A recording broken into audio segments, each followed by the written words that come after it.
ఇంటికి పంపించే కార్యక్రమం చేశారు. మళ్ళీ ఉల్టా మీరే మాట్లాడుతూ ఈ యొక్క ఫిరాయింపులు జరిగినాయి, ఫిరాయింపులు జరిగితే మీకు ఏమన్నా ఎవిడెన్స్ ఉందా? మన మీటింగ్ గద్వాలలో మీటింగ్ మాట్లాడిన సందర్భంలో అది ప్రభుత్వ కార్యక్రమం. ప్రభుత్వ కార్యక్రమంలో నేను పొంగులెడ్డి గారు ఏదో అదేంటి బూతులు మాట్లాడినమాట. ఏం బూతులు మాట్లాడిన? నేను వాస్తవాలు మాట్లాడిన, బూతులు కాదు.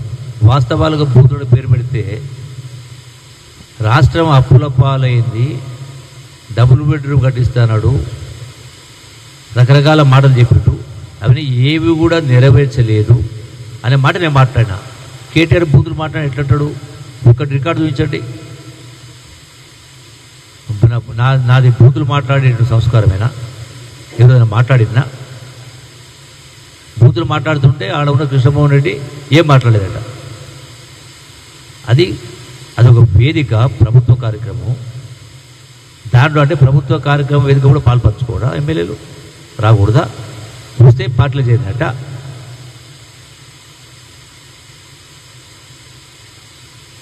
అందుకే ఏమంటారు, చింత చచ్చిన పులుపు తోలనట్టుగా మీరు ఇంటికి పంపించారు. తెలుస్తుంది కదా, మళ్ళీ రేపు రాబోయే లోకల్ పార్టీ తెలుస్తుంది కదా, ఈ బండారం తెలుస్తుంది కదా. ఇప్పటికే పార్లమెంట్లో ఒక సీటు రాలే. ఇంతటి ఆర్థిక దుర్భరపరుస్తున్న సందర్భంలో కూడా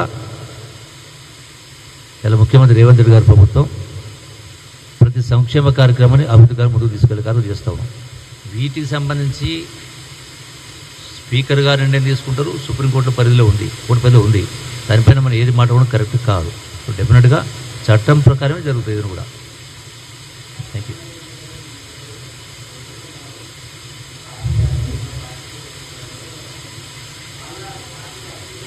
ఇప్పుడు సపోజు నేను రోజు ఊరు తిరుగుతూ ఉంటా,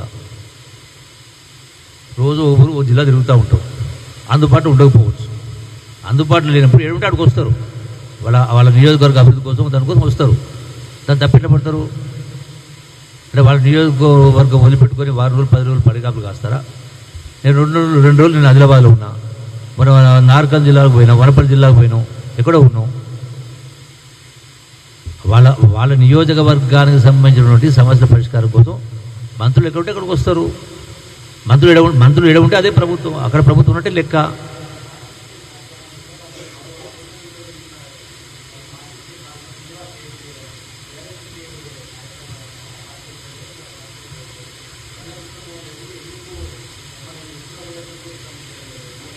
అరే అది మీ ఇద్దరి మధ్యలో ఉంటుంది. అంటే మీ మైత్రి అంత గొప్పగా ఉన్నది, మరి మీ సఖ్యత అంత గొప్పగా ఉన్నది. దాని అర్థం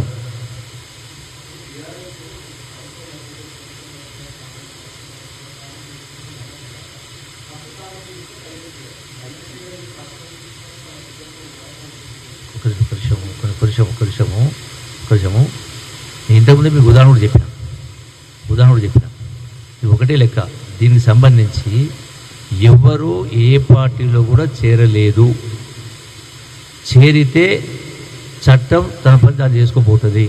స్పీకర్ గారు నిర్ణయం తీసుకుంటారు. వాళ్ళ ఆరోపణకు ఆధారం ఏంది? మీతో పాటు వచ్చిండ్రు అని. అరే నేను ఇప్పుడే చెప్తే మీకు, వాళ్ళ పనుల కోసము మంత్రులు ఎక్కడ ఉంటే ప్రభుత్వం అక్కడ ఉంటే లెక్క. కలవడానికి పోతారు.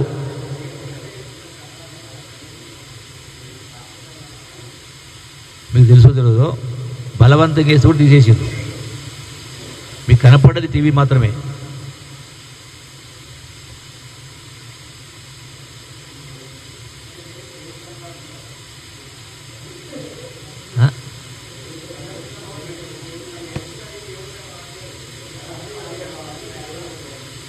సరే, ఇప్పుడు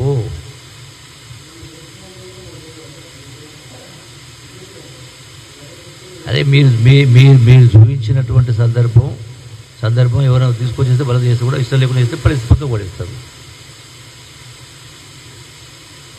ఓకే,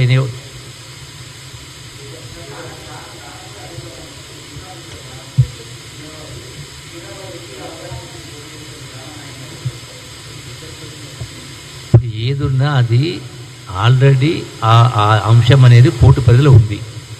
స్పీకర్ పరిధిలో ఉంది. నేను ఒక పాయింట్ అంటే సిగ్గుండాలి అనే మాటకు